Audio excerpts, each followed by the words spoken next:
नाज़रीन, पहली स्टोरी बहुत ही इंपॉर्टेंट हमारी है और स्टोरी ये है जी कि भारत के जो वालिद मोहतरम हैं उन्होंने हमारी नकल करनी शुरू कर दी है। मोदी साहब जिन्हें अपना सब कुछ समझते हैं और जिनके मशवरों पे मुसलसल चलते हैं, और शायद जो पाकिस्तान पे उन्होंने अटैक किया था इसमें भी उनका मशवरा शामिल था, उन्होंने पाकिस्तान की नकल करनी शुरू कर दी है। और पाकिस्तान ने एक ऐसा काम किया था जो उस वक्त तो दुनिया हैरान थी कि ऐसा क्यों हुआ है, लेकिन अब दुनिया खुद वही करना शुरू हो गई है, उनके पास शायद ऑप्शन नहीं बचा। ये पूरी स्टोरी आपको डिटेल से बताते हैं कि आखिर ऐसा क्या हुआ कि इजराइल को हमारे पीछे आना पड़ गया। अब पाकिस्तान जब और इंडिया दोनों की जब जंग हुई थी तो आपको याद होगा कि बड़ी खौफनाक लड़ाई थी और इस लड़ाई से पूरी दुनिया को महसूस ये हो रहा था कि कहीं एडमी जंग ना छिड़ जाए, क्योंकि दोनों न्यूक्लियर पावर्स हैं और पूरी दुनिया के अंदर पाकिस्तान और इंडिया दो वाहिद मुल्क हैं जो न्यूक्लियर पावर होने के बावजूद एक दूसरे के साथ फिजिकल लड़ाई कर रहे हैं। जबकि आप देख लें बाकी जो न्यूक्लियर पावर्स हैं वो डायरेक्ट एक दूसरे के साथ नहीं लड़ रही, डायरेक्ट मुकाबला नहीं कर रही।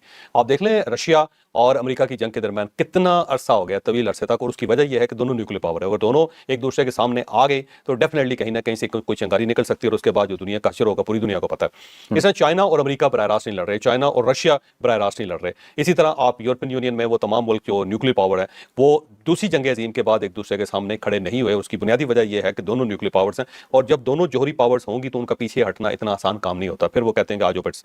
अब इसीलिए आप देख लें वियतनाम के अंदर जब लड़ाई हुई तो प्रॉक्सीज के जरिए दोनों मुल्कों ने लड़ाई लड़ी थी, डायरेक्ट वो नहीं लड़े। अफगानिस्तान के अंदर जब लड़ाई हुई तो प्रॉक्सी के जरिए अमेरिका ने लड़ाई लड़ी, जिसके अंदर पाकिस्तान का भी कंट्रीब्यूशन था, सऊदी अरेबिया का भी। पूरी दुनिया जहां से उन्होंने मुजाहिदीन इकट्ठे करके रशिया के ऊपर चढ़ा दिए। डायरेक्ट इन्वॉल्व अमेरिका नहीं हुआ। उसकी वजह यह थी उसको पता था कि अगर रशिया के सामने मैं खड़ा हो गया तो कहीं न्यूक्लियर जंग ना स्टार्ट हो जाए।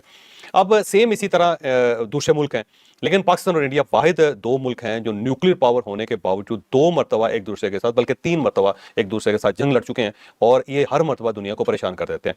एक कारगिल की लड़ाई थी, कारगिल की लड़ाई देख लें आप, उससे पहले दोनों न्यूक्लियर पावर बन चुके थे और उसके बाद ये लड़ाई स्टार्ट होगी। जब ये लड़ाई स्टार्ट हुई तो दुनिया को ये महसूस हुआ कि कहीं ये एक दूसरे के ऊपर चढ़ न दौड़े, और इसीलिए फिर बिल क्लिंटन ने मियां नवाज शरीफ साहब को फौरी तौर पर बुलाया और उनका योम आज़ादी था और उस योम आज़ादी को उन्होंने मियां नवाज शरीफ साहब को बुला के और उनसे कहा कि नहीं थोड़ा सा पीछे हटें, और साथ इंडिया को वाजपेयी साहब थे उस वक्त, उन दोनों को उन्होंने तैयार किया कि कहीं ऐसा ना हो कि जंग स्टार्ट हो जाए।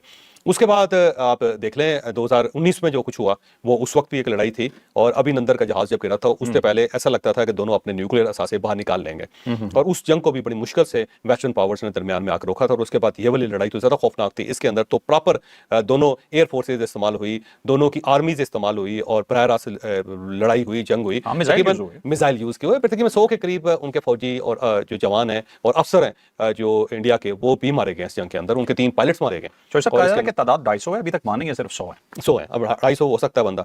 तो ये सारी सूरत हाल के अंदर इस जंग को रुकवाना जो था वाकई बहुत बड़ा काम था और डोनाल्ड ट्रंप ने जंग रुकवाई और रुकवाने के साथ ही उसे पाकिस्तान को थपकी देना शुरू की, जबकि उससे पहले पाकिस्तान के ताल्लुकात को अमेरिका के साथ बहुत अच्छे नहीं थे।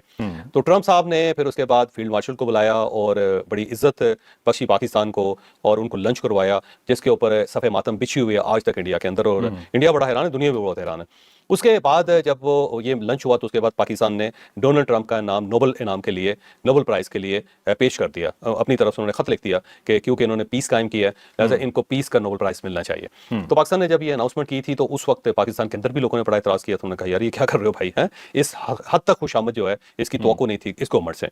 तो फिर उसके बाद अमेरिका ने ज़ाहिर फिर ईरान के ऊपर हमला कर दिया और जब ये हमला किया गया था तो उसके बाद पाकिस्तान ज़रा बैकफुट पे आया और बैकफुट पे आया तो खामोशी अख्तियार कर ली गई। पाकिस्तान में किसी जगह उसका हवाला नहीं दिया जाता था, ना मीडिया के ऊपर आया, ना सोशल मीडिया के ऊपर आया, ना गवर्नमेंट ने किसी जगह इसको पॉइंट आउट किया। लेकिन उसके बाद जब जंग रुक गई तो फिर पाकिस्तान ने दोबारा इसका आवाज़ उठानी शुरू की कि नोबल प्राइज़ तो मिलना चाहिए, क्योंकि मेजर जो कॉन्फ्लिक्ट्स है दुनिया के अंदर उसको डोनाल्ड ट्रंप ने रुकवाने में बड़ा अहम किरदार अदा किया। तो उस पर ज़ाहिर अमेरिकन गवर्नमेंट खुश भी बहुत ज़्यादा थी। कल व्हाइट हाउस के तर्जुमान ने भी उसकी तारीफ की कि इसका मतलब ये हो कि पाकिस्तान ने जो डोनाल्ड ट्रंप की एफर्ट्स है उसको तस्लीम किया, एक्नॉलेज किया। तो ये एक्नॉलेजमेंट भी उस साइड से आई। अब उसके बाद इसराइल जो है वो जाग गया आज और उसने भी डोनाल्ड ट्रंप के नोबल इनाम के लिए खत लिख दिया। तो उसने कहा जी हम सपोर्ट करते हैं डोनाल्ड ट्रंप को कि इनको नोबल प्राइज़ मिलना चाहिए। और नेतन्याहू लेटर लेके वाशिंगटन पहुंचे और उन्होंने अपने हाथ से लेटर जो है वो डोनाल्ड ट्रंप को दे दिया और अब वो ज़ाहिर जमा करवाया जाएगा नोबल इनाम की जो कमेटी है उसको। और डोनाल्ड ट्रंप ने कहा मुझे तो पता ही नहीं था, बड़ी हैरानगी का इज़हार किया जो वो लेटर लिया गया। तो अब इसराइल पहली मरतबा ये हो रहा है कि पाकिस्तान के पीछे पीछे चल रहा है और पाकिस्तान लीड ले गया इस मामले में। तो अगर ये कुछ लोग तो ये भी कह रहे हैं कि पाकिस्तान और इसराइल एक पेज पे आ गए, कम से कम नोबल ग्लोबल इनाम के मामले में तो एक पेज पे है सर। लेकिन बहरहाल ये वर्ल्ड पॉलिटिक्स है, वर्ल्ड पॉलिटिक्स के अंदर इसी तरह होता है। लेकिन एक जो ग्लोबल साहब पावर है, इसमें सुपर पावर है, उसके साथ बिगाड़ भी नहीं सकते आप और उसके साथ भी नहीं चल सकते। बहुत ज्यादा बगल बच्चा बन के भी आप उनके साथ सर नहीं जो चल सकते। ईरान के साथ हो रहा था पाकिस्तान का ये मूव इसलिए भी हो सकता है ना कि डोनाल्ड ट्रंप को थोड़ा रियलाइज करवाया जाए कि अपने जंग की तरफ नहीं जाना, कि आपको नोबेल प्राइज के लिए अगर नामजद कर रहे हैं और आप जंग लड़ेंगे तो उसके बाद नोबेल प्राइज आपको कौन देगा। तो पाकिस्तान का अच्छा मूव था। वो पाकिस्तान ने वैसे मेरा ख्याल फील्ड मार्शल ने बहुत ज्यादा समझाया था डोनाल्ड ट्रंप को, उसको बताया था कि अगर आप जंग में एक बार मुलव्वस हो गए तो बहुत सारी न्यूक्लियर पावर्स हैं, इंटरनेशनल पावर्स है, वो चाहती हैं कि आप जंग के अंदर एक मरतबा आएं। यही इसराइल जो आपको जंग में धकेल रही है पीछे हट जाएगा, उसके बाद आप अकेले रह जाएंगे। और इसके साथ साथ चाइना है, फिर रशिया है, बहुत सारे मुल्क हैं, वो सब चाहते हैं कि आप घुसें। और अगर आप एक बार घुस गए तो उससे निकलना फिर आपके लिए डिफिकल्ट हो जाएगा, तो आप उस लेवल पे ना जाए। मेरा ख्याल इस एडवाइस को तस्लीम किया होगा डोनाल्ड ट्रंप ने, इसीलिए सिर्फ एक हमला हुआ और वो भी कैलकुलेटेड था, वो भी ईरान की मर्जी से किया गया, ईरान को बता के किया गया कि हम अटैक करने लगे और बेहतर यह है कि आप वहां से यूरेनियम निकाल लें। जब ईरान ने यूरेनियम निकाली तो फिर उसके बाद हमला किया गया था। तो इसराइल मेरा ख्याल है मजबूर हो गया है कि वो जो पाकिस्तान ने लीड ली थी उसको परसू करे। तो पहली मरतबा ऐसा हुआ है कि इसराइल पीछे पीछे चल रहा है पाकिस्तान के। तो पाकिस्तान इस मामले में मैं वैसे दाद देनी पड़ेगी पाकिस्तान की सफारतकारी की कि अमेरिका को भी खुश रखा, ईरान को भी खुश रखा। ईरान भी तशक्कर पाकिस्तान के नारे लगा रहा है और ईरानी प्रेसिडेंट उठ के वो हमारे प्राइम मिनिस्टर से जाके मिलता है और बड़े तशक्कर शुक्रगुजार होता है पाकिस्तान के वज़ीर आज़म का। ये पहली मरतबा ईरान और पाकिस्तान के इतने करीबी ताल्लुकात हुए हैं। दूसरा अमेरिका की तरफ से आप देख लें, डोनाल्ड ट्रंप हर वक्त कहता रहता है कि भाई अमेरिका पाकिस्तान वेल डन। ठीक है, तो पाकिस्तान के लिए बैलेंस करना बहुत मुश्किल था, लेकिन पाकिस्तान ने बहुत खूबसूरती से बैलेंस किया और अपने भाई ईरान को भी अपने साथ रखा। और बाकायदा ये चीज उन्होंने रियलाइज की कि पाकिस्तान ने ईरान की कोई दुश्मनी नहीं की, बल्कि उनके लिए सिर्फ और सिर्फ आसानियां पैदा की हैं। ये जाके फ्यूचर में शायद पता चलेगा कि पाकिस्तान ने ईरान के लिए क्या कुछ किया था। आप चलते हैं जी नेक्स्ट स्टोरी पे। बहुत इंपॉर्टेंट स्टोरी है जी कि आलमी फौजदारी अदालत जो है ना, आईसीसी जिसे हम कहते हैं, उसके हवाले से है कि जो दो बहुत बड़ी शख्सियात हैं अफगानिस्तान की, उनसे बड़ा शायद अफगानिस्तान में कोई भी नहीं है, टॉप ओहदेदार हैं वहां के, उनके वारंट गिरफ्तारी जारी कर दिए गए हैं। अब वारंट गिरफ्तारी जारी होने के बाद वो गिरफ्तार कब हो रहे हैं और अफगान हुकूमत का रिएक्शन क्या आएगा, ये बहुत बड़ी स्टोरी है और जानते हैं जावेद चौधरी। अब देखिए, आलमी अदालत बराए फौजदारी जो है ये बेसिकली क्रिमिनल अदालत है और डन हैग में जो ज़ाहिर हॉलैंड के शहर है और वहाँ पे ये कायम है और इसका काम ये है कि जो बैनुल क़ौमी मुजरिम है उनको सजाएं दी जाए। तो एक ऐसी अदालत बनाई गई है जो बाकायदा क्रिमिनल रिकॉर्ड याफ्ता जो लोग होते हैं उनकी गिरफ्तारी, उनको पकड़ के लाना, फिर उनका ट्रायल करना, फिर उनको सजा देना, ये इस अदालत का काम है। तो आपको याद होगा कि इसराइल यानी नेतन्याहू के खिलाफ भी इसके अंदर एक मुकदमा चल रहा है और इसी वजह से इस अदालत के खिलाफ डोनाल्ड ट्रंप ने एक बयान भी दिया था कि आप होते कौन हैं कि नेतन्याहू के खिलाफ आप फैसला करें या उसको आप क्रिमिनल डिक्लेयर करें। आपको याद होगा इस टाइप का भी। अब एक दूसरा केस वहाँ पे चल रहा था, वो अफगानिस्तान से रिलेटेड है कि अफगानिस्तान के अंदर खवातीन के जो हकूक हैं उसको सलब किया जा रहा है और खवातीन की तालीम पर पाबंदी है। जब ये तालीम पर पाबंदी लगाई तालिबान गवर्नमेंट ने तो फिर ये केस वहाँ पे स्टार्ट हो गया था।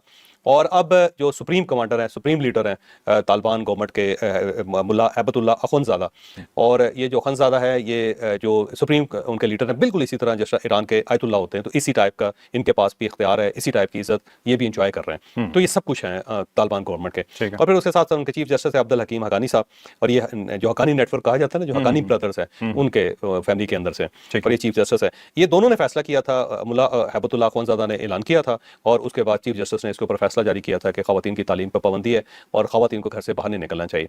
तो ये इशू फिर उसके बाद आलमी फौजदारी अदालत में गया और वहाँ उन्होंने इनकी गिरफ्तारी का हुक्म जारी कर दिया कि दोनों को गिरफ्तार करके डन हेग पहुंचाया जाए।